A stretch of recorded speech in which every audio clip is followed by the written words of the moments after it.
Saudara Komisioner KPU Provinsi Jambi Fahrul Rozi memberikan catatan yang harus dipenuhi oleh KPU Kabupaten Tebo. Catatan yang disampaikan itu salah satunya agar tempat logistik pemilu terjaga dengan aman. Beberapa waktu lalu, anggota KPU Provinsi Jambi Fahrul Rozi melakukan pengecekan ketersediaan gudang logistik milik KPU Kabupaten Tebo untuk pemilu serentak tahun 2024. Pemeriksaan gudang yang dilakukan mulai dari bangunan hingga aspek lainnya. Komisioner KPU Provinsi Jambi Fahrul Rozi mengatakan ada beberapa catatan yang harus diperhatikan oleh KPU Kabupaten Tebo, seperti kamera pengawas CCTV, alat pemadam kebakaran ringan atau APAR, dan kenyamanan orang yang berada di dalam gudang. Fahrul Rozi menambahkan petunjuk yang diberikan harus segera ditindaklanjuti oleh KPU Kabupaten Tebo, karena hal itu merupakan petunjuk yang harus dipenuhi oleh setiap KPU kabupaten kota. Ada paletnya, ada yang untuk pemadam kebakaran tuh kalau ada kan. Nah ini kan fasilitas-fasilitas itu pastikan harus terpenuhi tiap gudang gitu kan, dan memastikan memang ada kenyamanan lah. Nanti kalau ada orang dalam proses pelipatan surat-suara, ya nyaman gitu lah. Kalau hujan tidak bocor, kalau panas tidak kepanasan, gitu.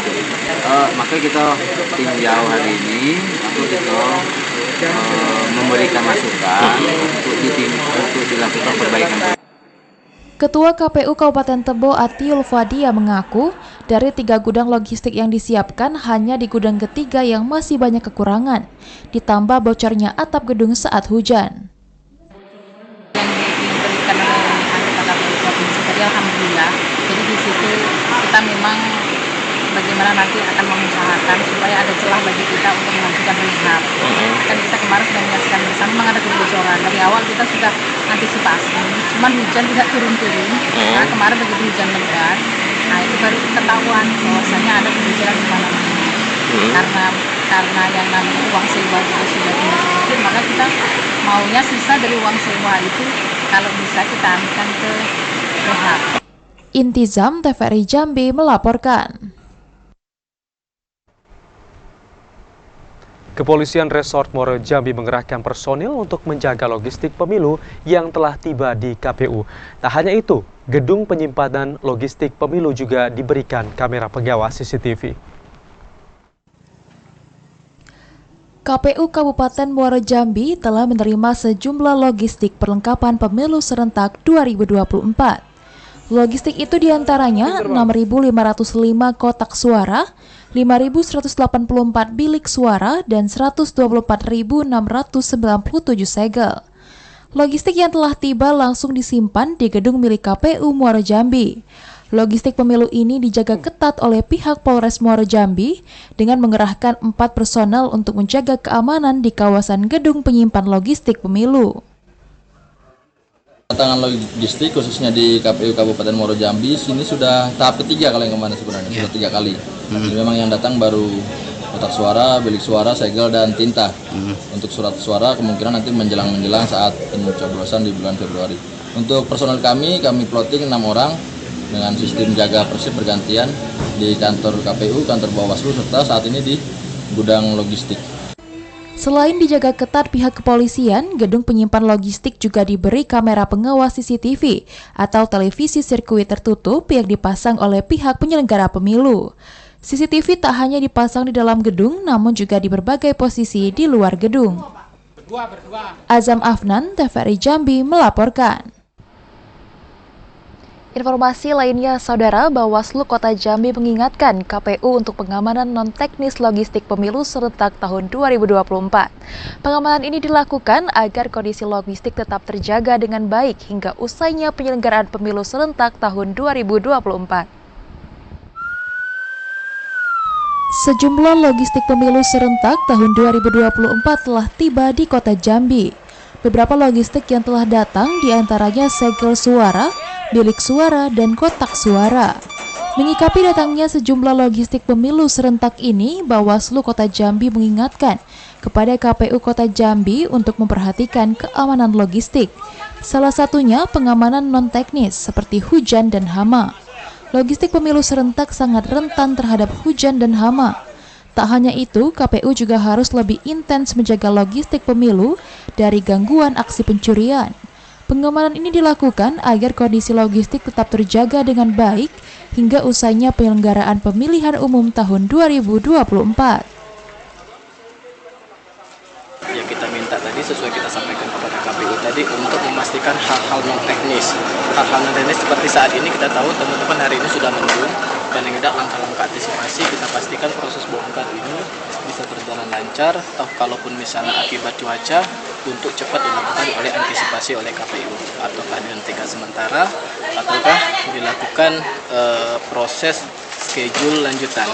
Artinya schedule lanjutan kalau kita non predictable ya, artinya ya, cuaca ini memang KPU harus menghentikan ketika proses cuaca ini. Kita juga akan langsung melakukan pengawasan melekat dan akan terus berkoordinasi dan langsung mengawasi oleh KPU. Ribuan bilik suara dan segel untuk proses pemilihan umum di tahun 2024 mendatang tiba di KPU Kota Jambi. 7.912 bilik suara dan 182.882 segel telah tiba di Kota Jambi dan telah ditempatkan di gudang logistik di kawasan Kelurahan Talang Bakung, Kecamatan Palmerah, Kota Jambi. Dari 7.912 bilik suara, terdapat 38 bilik suara dalam kondisi rusak dan kekurangan 18 bilik suara. Saat ini logistik pemilu yang rusak dan kurang masih dalam proses penggantian. Ashar, TVRI Jambi melaporkan. Saudara, KPU Bungo telah menyepakati NPHD Pilkada Serentak Pemilihan Bupati dan Wakil Bupati Bungo tahun 2024. Pagu anggaran Pilkada Serentak tersebut mencapai 27,5 miliar rupiah. KPU Kabupaten Bungo telah menyepakati naskah perjanjian hibah daerah NPHD untuk pemilihan Bupati dan Wakil Bupati tahun 2024. Penerimaan dana hibah untuk Pilkada Serentak tahun 2024 akan diterima secara bertahap. Ketua KPU Bungo Armidis mengatakan dana hibah yang diterima KPU akan diberikan secara bertahap. Tahap awal akan diberikan pada November 2023 dengan alokasi 40% dari jumlah anggaran 27,5 miliar rupiah. Sementara sisanya akan disalurkan pada tahun 2024 atau pada saat penyelenggaraan pilkada. Dana hibah akan dipergunakan untuk kegiatan panitia pemungutan suara PPS, panitia pemilihan kecamatan PPK, dan kegiatan kelompok penyelenggara pemungutan suara KPPS. Anggaran dana hibah kemarin kita usulkan terakhir itu 32 miliar. Nah, terakhir itu kan kita mencapai kesepakatan dengan pihak TAPD dan Banggar itu di angka 27,5 miliar untuk NPHD pelaksanaan pilkada di Kabupaten Bungo. Sebelumnya KPU Bungo mengusulkan anggaran pilkada serentak tahun 2024 mencapai 32 miliar rupiah. Muriandi, TVRI Jambi melaporkan.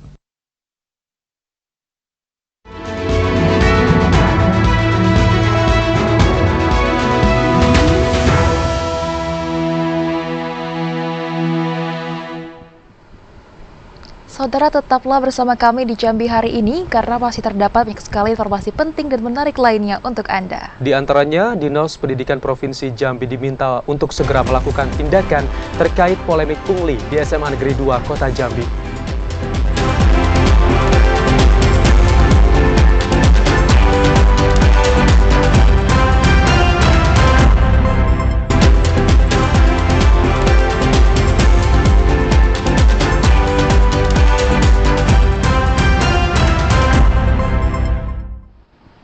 Terima kasih saudara, Anda masih bersama kami di Jambi hari ini. Saudara, Polres Merangin menangkap 4 pengedar uang palsu beserta puluhan juta uang palsu dengan pecahan 100.000 dan 50.000 rupiah. Dalam aksinya, para pelaku mengedarkan uang palsu itu kepada agen BRI Link yang ada di pedesaan. JMN, SMI, HNR, dan LK warga Kabupaten Merangin tak berkutik setelah aparat kepolisian berhasil mengamankan pelaku di kediamannya masing-masing beserta barang bukti uang palsu. Penangkapan keempat pelaku ini hasil dari laporan masyarakat masyarakat di mana banyak beredar uang palsu. Target pelaku adalah agen BRI Link yang ada di pedesaan. Setelah melakukan penyelidikan, pihak kepolisian berhasil mengamankan pelaku beserta barang bukti uang palsu mencapai 59 juta rupiah, pecahan 50.000 serta 100.000 rupiah. Dari keterangan pelaku, uang palsu itu didapat di wilayah Tangerang, di mana pelaku membeli uang palsu dengan perbandingan 1 juta uang asli dan 3 juta uang palsu. Tak hanya itu, uang palsu yang diedarkan para pelaku ini telah berlangsung sejak lama. Bahkan sekitar 62 juta rupiah uang palsu telah diedarkan. Pertama, hasil pemeriksaan yang kita lakukan ini terkait dengan transfer yang BRI Link tadi yang saya sampaikan di awal. Sehingga mereka lapis, jadi dari segepok atau setebal uang itu dilapisi dengan memang ada uang asli dan ada memang uang yang diduga palsu. Sehingga menyamarkan terkait dengan transfer tersebut. Untuk mempertanggungjawabkan perbuatannya, seluruh pelaku saat ini mendekam di tahanan Mapolres Merangin. Pelaku dijerat dengan pasal 36 ayat 3 Undang-Undang Republik Indonesia Nomor 7 Tahun 2011 tentang mata uang, dengan ancaman penjara di atas 15 tahun. Ramadan Cerbitakasa, TVRI Jambi melaporkan. Saudara, berkas perkara istri mantan Gubernur Jambi, Rahima, belum dilimpahkan Jaksa Penuntut Umum KPK ke Pengadilan Negeri Jambi. Berkas tersebut masih dalam pemberkasan oleh penyidik KPK. Berkas perkara tersangka Meli Hairia, Luhut Silaban, Edmond, M. Hiril, Rahima, dan Mesran belum dilimpahkan Jaksa Penuntut Umum KPK ke Pengadilan Negeri Jambi. Berkas mantan anggota DPRD Provinsi Jambi periode tahun 2014 hingga 2019 itu masih dilengkapi penyidik KPK sebelum dilimpahkan ke Pengadilan Negeri Jambi untuk dipersidangkan. Humas Pengadilan Negeri Jambi Suwarjo mengatakan, hingga saat ini Pengadilan Negeri Jambi belum menerima berkas dakwaan tersangka Rahima dan kawan-kawan. Penyidik KPK minta adanya penambahan masa tahanan untuk para tersangka sebelum dilimpahkan ke Pengadilan Negeri Jambi. Sampai siang ini masih belum kami terima, jadi belum ada informasi pelimpahannya. Ada informasi terbaru kapan dilimpahnya, Pak? Itu kami tidak tahu, kami hanya terima saja ketika sudah dilimpahkan ya nanti akan dipelajari, kemudian dituntut majelisnya. Ada penambahan masa tahanan berarti, Pak? Yang saya dengar informasinya ada permohonan perpanjangan penahanannya ada. Berapa hari, Pak? Untuk 30 hari ke depan ya. Sebelumnya, KPK menahan 6 mantan anggota DPRD Provinsi Jambi periode 2014 hingga 2019, yakni Meli Hairia, Luhut Silaban, Edmond, M. Hiril, Rahima, dan Mesran. Keenam tersangka itu ditahan dalam kasus dugaan suap pengesahan RAPBD Provinsi Jambi tahun anggaran 2017 hingga 2018. Keenam tersangka diamankan di rutan KPK sejak 1 hingga 21 September 2023. Usai berakhirnya masa tahanan pada 21 September lalu, KPK kembali memperpanjang masa tahanan sebelum proses persidangan. Ashar, TVRI Jambi melaporkan. Saudara, mobil modifikasi BBM yang diduga ilegal akhirnya dikembalikan ke pemilik aslinya. Pengembalian kendaraan ini setelah penyelidik melakukan gelar perkara dan tidak ditemukan adanya indikasi tindak pidana. Pasca diamankan satu unit mobil modifikasi pengisian bahan bakar minyak di salah satu SPBU di Kota Jambi beberapa hari yang lalu, Kepolisian Polda Jambi akhirnya mengembalikan mobil tersebut ke pemiliknya. Dikembalikannya mobil ini setelah petugas kepolisian melakukan gelar perkara dari pengungkapan tersebut. Dari hasil gelar perkara disimpulkan kendaraan modifikasi ini tidak memenuhi unsur pidana. Kepala Sub Bidang Penmas Humas Polda Jambi Kompol Mas Edi mengatakan mobil ini telah dikembalikan ke pemiliknya karena tidak kuatnya bukti adanya pengisian BBM ilegal oleh sang pemilik mobil. Jadi hasil penyelidikan oleh Ditreskrimsus Polda Jambi itu setelah dilakukan pemeriksaan terhadap saksi-saksi, kemudian dari hasil penyelidikan dilakukan gelar perkara Ini melibatkan dari Wasidik, intern dari Krimsus, kemudian Bitkum, Bitpropam, dan Bitwasda. Itu disimpulkan bahwa belum ditemukannya dugaan terjadinya tindak pidana pada kasus tersebut. Sebelumnya, mobil jenis minibus ini diamankan petugas kepolisian saat akan mengisi bahan bakar minyak di salah satu SPBU di Kota Jambi. Saat ditemukan, pemilik mobil tersebut sedang tidak berada di tempat. Ashar, TVRI Jambi melaporkan. Menyikapi polemik surat sumbangan Komite SMA Negeri 2 Kota Jambi yang diduga masuk dalam kategori pungli, Sekda Provinsi Jambi Sudirman minta Dinas Pendidikan segera melakukan tindakan sebelum pemerintah mengeluarkan keputusan. Kita mulai. Menanggapi polemik surat sumbangan Komite SMA Negeri 2 Kota Jambi yang diduga masuk dalam kategori pungutan liar dan ditandatangani langsung oleh Kepala Sekolah serta Ketua Komite, Sekretaris Daerah Provinsi Jambi Sudirman minta Dinas Pendidikan untuk segera melakukan tindakan. Distrik Provinsi Jambi didorong untuk meneliti dan mengkaji perihal pungutan tersebut agar mendapatkan informasi yang gamblang sebelum akhirnya pemerintah mengeluarkan keputusan. Sudirman juga menyarankan agar Dinas Pendidikan dan pihak sekolah segera mengkonsultasikan persoalan ini kepada pihak inspektorat. Konsultasi tersebut diperlukan agar sumbangan komite yang sudah ditandatangani pada 13 Oktober 2023 itu bebas dari bentuk-bentuk pungli berdasarkan peraturan yang berlaku. Meski surat tersebut sudah dikonfirmasi pihak inspektorat masuk dalam kategori pungli, namun pemerintah Provinsi Jambi akan terlebih dahulu menunggu laporan resmi persoalan dugaan pungli itu. Dinas Pendidikan Provinsi Jambi diberikan waktu untuk menyelesaikan fungsi dan tugasnya sebelum menyerahkan laporan secara tertulis. Jadi saya minta nanti Dinas Pendidikan untuk meneliti dan mengkaji terkait dengan pungutan ini. Dan yang kedua, upayakan untuk dikonsultasikan dengan inspektorat. Supaya biar clear, jangan sampai kita salah. Inspektorat sudah bilang ini pungli, Pak.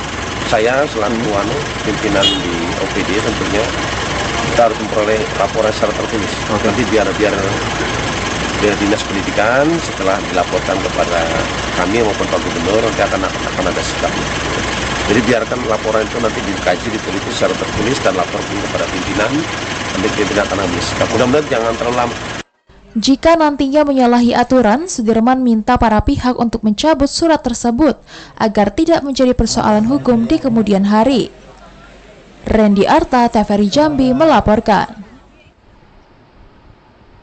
Musyawarah dan mufakat harus terus digaungkan kepada masyarakat sebagai upaya dalam penyelesaian suatu masalah. Nilai-nilai musyawarah dan mufakat tertuang dalam sila keempat Pancasila sebagai landasan hidup bangsa. Berbagai permasalahan yang kerap dijumpai di tengah masyarakat, mulai dari pidana hingga sengketa atas beberapa kasus, dapat diselesaikan dengan musyawarah mufakat sebelum dibawa ke jalur hukum. Untuk merealisasikan hal itu, perlu adanya mediasi antar kedua belah pihak agar dapat menemukan jalan keluar. Kehadiran profesi mediator, arbiter, dan adjudikator yang kompeten dan memiliki legalitas menjadi sarana dan wadah bagi masyarakat yang membutuhkan jasa pendampingan untuk penyelesaian permasalahan yang dihadapi. Direktur Dewan Sengketa Indonesia Provinsi Jambi Sayuti menyampaikan rasa bangganya atas kerjasama dengan pihak Dewan Sengketa Indonesia Pusat. Dalam 6 bulan terakhir, sekitar 100 orang mediator, arbiter, dan adjudikator dilantik dan diambil sumpahnya di Provinsi Jambi. Pelantikan dan pengambilan sumpah itu dilakukan langsung oleh Presiden Dewan Sengketa Indonesia. Karena kita tahu permasalahan di Jambi ini banyak sekali. Ada beberapa pengadilan agama ini kasus sengketa perceraian luar biasa. Banyak kota Jambi, Muaro Jambi, dan termasuk juga Batanghari. Sayuti menjelaskan meski saat ini profesi mediator masih belum terlalu dikenal oleh masyarakat di Provinsi Jambi, namun proses untuk mensosialisasikannya kepada masyarakat akan terus dilakukan.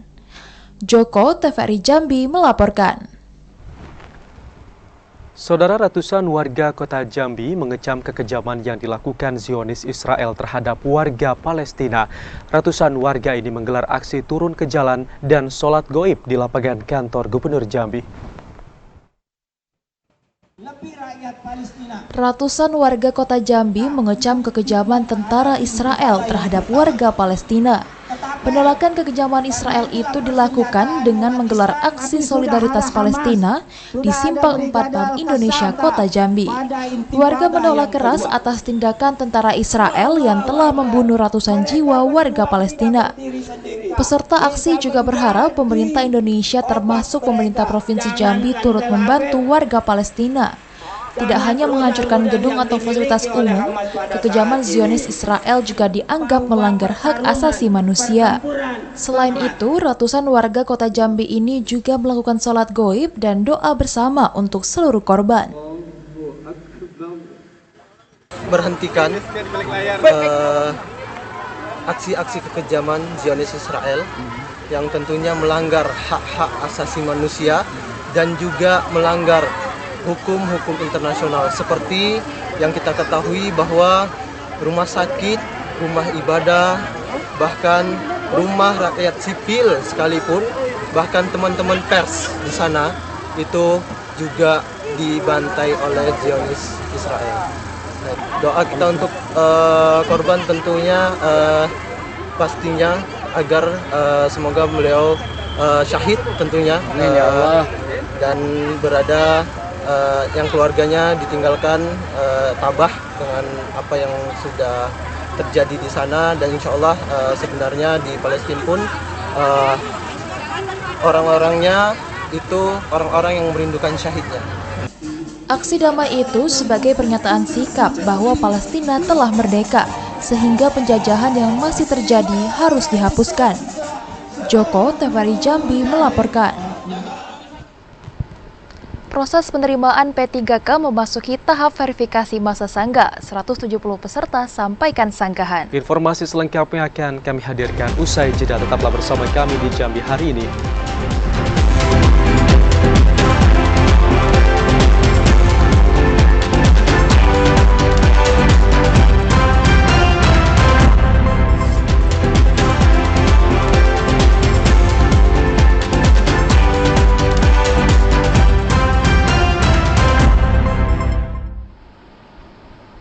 Terima kasih saudara, Anda masih bersama kami di Jambi hari ini.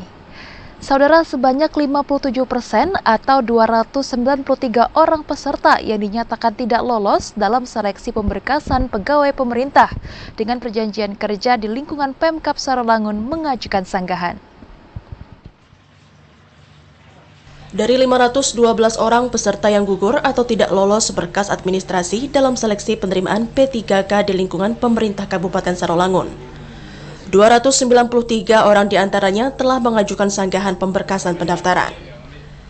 Pelaksana Harian Sekretaris Daerah Pemerintah Kabupaten Sarolangun, Dedi Henry mengatakan, dari 57% peserta yang mengajukan sanggahan, terdiri dari 77 orang peserta formasi guru, 145 orang formasi teknis, serta 71 orang dari formasi kesehatan. Dedi Henry menjelaskan, ada 8 kriteria sanggahan yang bisa diajukan peserta dan bisa dilakukan jawaban sanggahan. Namun panitia seleksi administrasi bisa menerima alasan sanggahan dengan catatan kesalahan administrasi bukan berasal dari pelamar. Ada beberapa, kalau salah ada 8 poin ya, ada 8 permasalahan beda-beda. Tapi ketika mereka tidak masuk dalam kualifikasi pendidikan, memang berat kita untuk loloskan. Meski sanggahan para peserta bisa diterima, namun belum pasti membuat para peserta memenuhi syarat atau lolos tahapan selanjutnya karena berkas akan dilakukan verifikasi kembali oleh panitia seleksi. Edi Kusnadi, TVRI Jambi melaporkan. Proses penerimaan P3K di Kabupaten Tebo memasuki tahap verifikasi masa sanggah. Dari 439 peserta yang dinyatakan tidak lulus, 170 diantaranya menyampaikan sanggahan.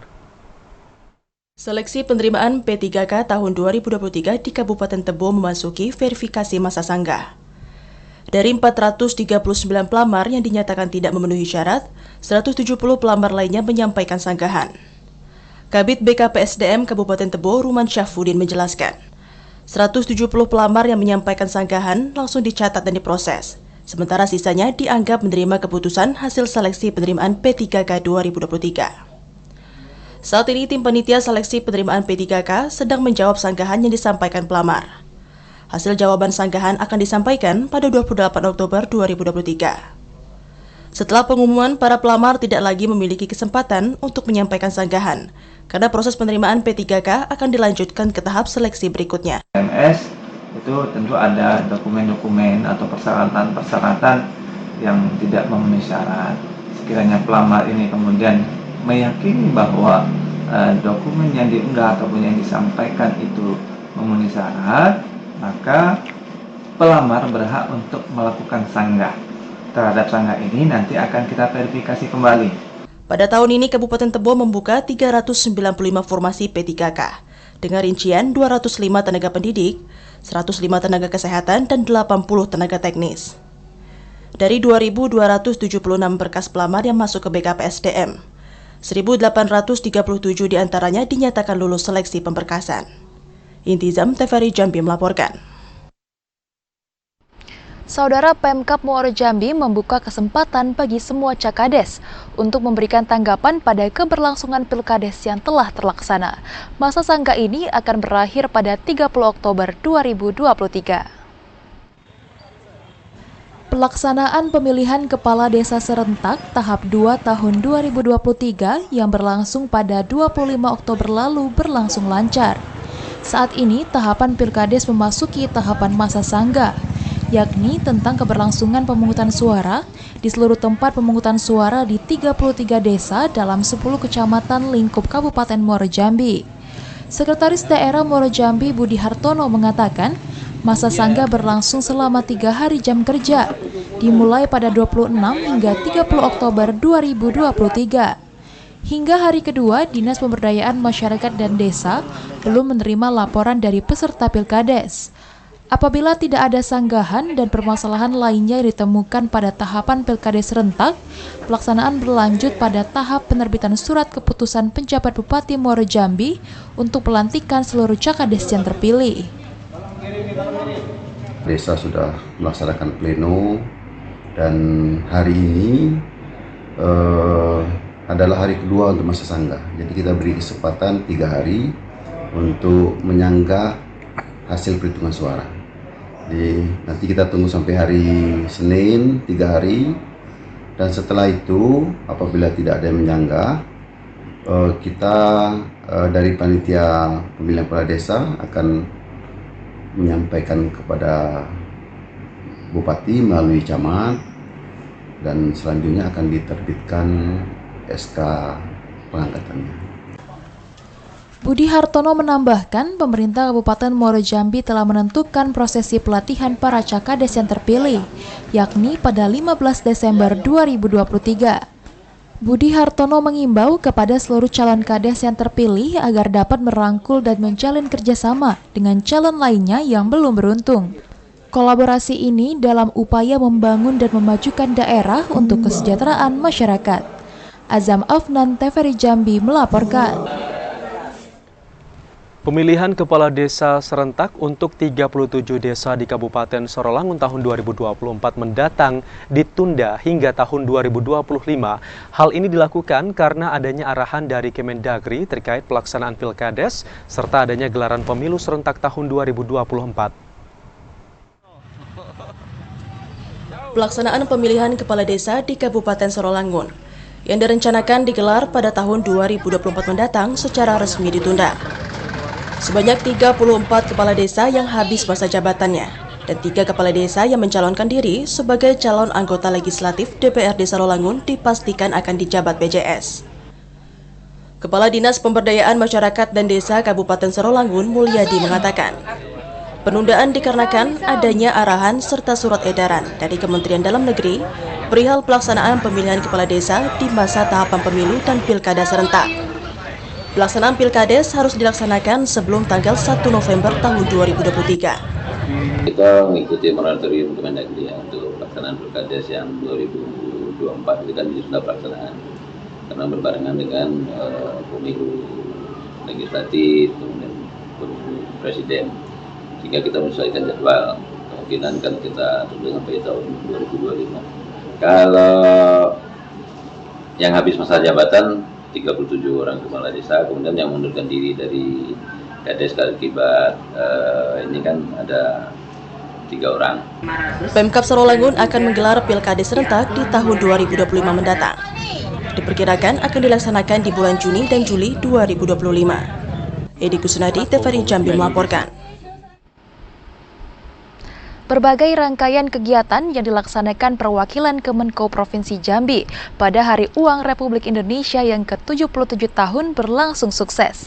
Puncak peringatan diisi dengan jalan santai, pameran produk UMKM, dan hiburan bagi jajaran pegawai Kemenko di Provinsi Jambi. Pada puncak peringatan Hari Uang Republik Indonesia ke-77 tahun, Kantor Wilayah Ditjen Perbendaharaan Provinsi Jambi bersama seluruh unit vertikal Kementerian Keuangan Provinsi Jambi menggelar jalan sehat bersama seluruh pegawai kantor vertikal Kemenko Provinsi Jambi. Jalan sehat ini dilepas langsung oleh Kepala Perwakilan Kemenko Kanwil Provinsi Jambi, Burhani AS, selaku Kepala Perwakilan. Setelah mengikuti jalan sehat, peserta mengunjungi stand bazar UMKM binaan kantor vertikal Kemenko. Puncak kegiatan yang berlangsung pada Minggu pagi juga diisi dengan pelelangan 1 unit sepeda dan kompor gas. Dalam memeriahkan HORI ke-77 tahun yang mengusung tema Kemenko Melayani Lebih Baik, juga diisi dengan pemotongan nasi tumpeng dan pembagian door prize serta penyerahan hadiah kepada pemenang lomba. Juara gaplek tapi nggak apa-apa. 27, semoga Kemenkeu khususnya semakin jaya, ya, semakin berperan dalam keuangan negara dan tentu saja implementasi dari APBN baik dari sisi pendapatan maupun dari sisi belanja termasuk dari sisi pembiayaannya. Semakin dikenal masyarakat, ya, Kemenkeu beserta tugas-tugasnya, dan tentu saja semakin dicintai oleh masyarakat, gitu ya, sehingga pelaksanaan tugas kita, terutama teman-teman di pajak, ya, jangan sampai tidak dicintai masyarakat, gitu ya, karena kita memungut pajak dari masyarakat dan kita kembalikan lagi dalam bentuk pembangunan juga kepada masyarakat. Berbagai kegiatan diselenggarakan pada peringatan HORI di Provinsi Jambi. Di antaranya perlombaan olahraga, bakti sosial Kemenko Peduli, donor darah Kemenko Peduli Bumi, dan diakhiri dengan upacara peringatan HORI pada Senin besok. Azam Afnan, TVRI Jambi melaporkan. Saudara, wisata baru Pantai Indah Ratu Segindo Kuning ramai dikunjungi wisatawan. Informasi selengkapnya akan kami sajikan sesaat lagi. Tetaplah bersama kami.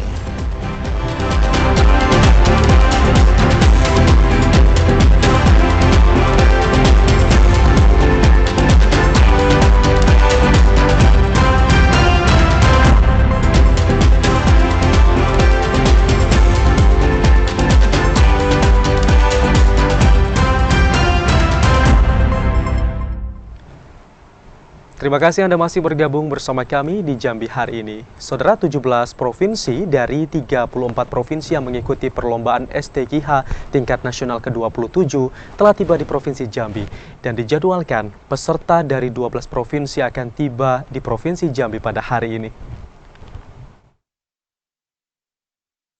Tahapan seleksi tilawatil Quran dan Al-Hadis atau STQH tingkat nasional di Provinsi Jambi telah dimulai sejak Jumat 27 Oktober 2023. Dari 34 provinsi yang menjadi peserta, 17 kafilah diantaranya telah tiba di Provinsi Jambi. Dijadwalkan pada hari ini 12 provinsi yang akan tiba di Provinsi Jambi, diantaranya Yogyakarta, Bali, Aceh, dan Nusa Tenggara Barat. Kepala Diskominfo Provinsi Jambi Aryansyah mengatakan, dari 38 provinsi di Indonesia, ada 4 provinsi yang tidak mengikuti seleksi, yakni Provinsi Pengembangan di Papua. Seluruh peserta STQ yang tiba di Provinsi Jambi dipastikan dalam keadaan sehat. Nantinya, para peserta akan langsung melakukan pendaftaran atau registrasi. Tadi malam itu terakhir saya memantau itu pada pukul jam 21.00 itu dari MTP sudah masuk. Jadi total saat ini termasuk Sumbar pagi hari ini 17. Ya, jadi dari 38 provinsi dipastikan 34 provinsi itu hadir. Ya, kemudian 3 dari Papua itu menjadi pemantau, peninjau, dan 1 yang tidak bisa hadir di sini. Jadi dari 38, 37 hadir. Yang ikut di dalam perlombaan itu ada 34 kapilah dari seluruh provinsi. STQH tingkat nasional ini digelar selama 8 hari hingga 5 November mendatang. STQH yang berlangsung di Provinsi Jambi ini direncanakan akan dibuka langsung oleh Wakil Presiden Ma'ruf Amin. Joko, TVRI Jambi melaporkan. Saudara peserta STQH melakukan registrasi ulang dan pengambilan nomor urut peserta. Registrasi itu dilakukan untuk memastikan kesesuaian identitas peserta sebelum mengikuti perlombaan.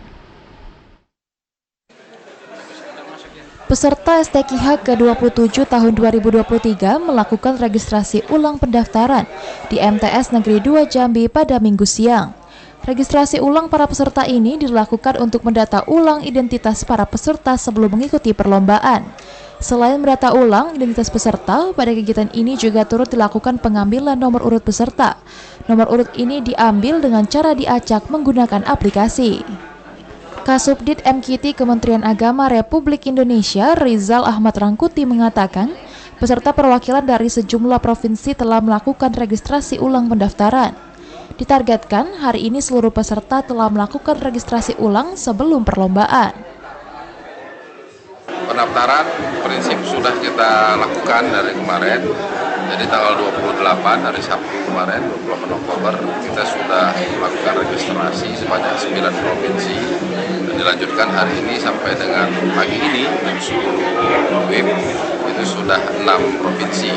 Jadi total secara keseluruhan sudah 15 provinsi yang melakukan registrasi peserta terkait pelaksanaan STQH nasional 27 di Provinsi Jambi. Sejumlah perlombaan akan diikuti para peserta mulai Selasa hingga Minggu mendatang. Terdapat 4 cabang perlombaan dengan 20 golongan yang akan diikuti para peserta dalam STQH ke-27 yang diselenggarakan di Provinsi Jambi pada tahun ini. Perlombaan itu meliputi seni baca Al-Quran, hafalan Al-Quran, tafsir Al-Quran, dan musabakoh hafalan Al-Quran. Ashar, TVRI Jambi melaporkan. Kita beralih ke informasi lain, saudara, keindahan Kabupaten Kerinci sebagai destinasi wisata seakan tidak ada habisnya. Salah satunya wisata baru Pantai Indah Ratu Segindo Kuning. Di lokasi ini wisatawan disuguhkan dengan panorama alam yang masih asri berupa hamparan danau dengan pepohonan rindang dan hamparan hijau padang rumput. Inilah objek wisata Pantai Indah Ratu Segindo Kuning yang terletak di kawasan pinggir Danau Kerinci, tepatnya di Desa Koto Tengah, Kecamatan Danau Kerinci, Kabupaten Kerinci. Pantai Indah Ratu Segindo Kuning ini merupakan destinasi wisata baru yang tengah ramai dikunjungi wisatawan, baik wisatawan lokal maupun luar daerah, terutama saat libur akhir pekan. Pemandangan padang rumput hijau yang indah dengan hamparan Danau Kerinci dan bukit-bukit yang berjejer menjadi andalan wisata ini. Di lokasi ini, pengunjung bisa bersuah foto karena banyak spot menarik dengan latar pantai, Danau Kerinci, serta perbukitan. Di objek wisata ini, wisatawan juga dapat menikmati bermain pasir dan air bersama anak-anak. Untuk sampai ke tempat wisata Pantai Indah Ratu Segindo Kuning ini hanya membutuhkan waktu 30 menit atau berjarak 14 km dari pusat kota Sungai Penuh. Pertama kali saya dan teman-teman saya ikut ke sini, jadi dikarenakan kami baru mendengar gitu Pak, sedang heboh, sedang booming diceritakan Pantai Ratu Segindo Kuning ini. Jadi kesinilah kami pertama kalinya. Jadi datang ke sini, wah ramai juga kan, indah juga bentuknya, kok bagus lah menurut saya Pak. Saya terkesan untuk hari ini, semoga berkelanjutan, ini sangat bagus, sangat baik, apalagi Kerinci ini ada, ini termasuk dataran rendahnya begitu lah. Kebanyakan teman-teman ada dari Kayaro, mungkin sudah bosan dengan pemandangan pergunungan ya, pemandangan gunung, sekarang ke dataran rendah, ke danau. Masuk saya sendiri hari ini bawa keluarga. Alhamdulillah sangat menikmati. Untuk masuk ke lokasi objek wisata ini, wisatawan hanya dikenakan biaya masuk hanya Rp5.000 per orangnya. Irwan, TVRI Jambi melaporkan. Setelah informasi tadi sekaligus menutup perjumpaan kita di Jambi hari ini. Terima kasih atas perhatian dan kebersamaan Anda. Akhirnya saya Ahmad Solihin. Dan saya Rasta Syalaga bersama seluruh kerabat kerja yang bertugas pamit undur diri. Wassalamualaikum warahmatullahi wabarakatuh dan sampai jumpa.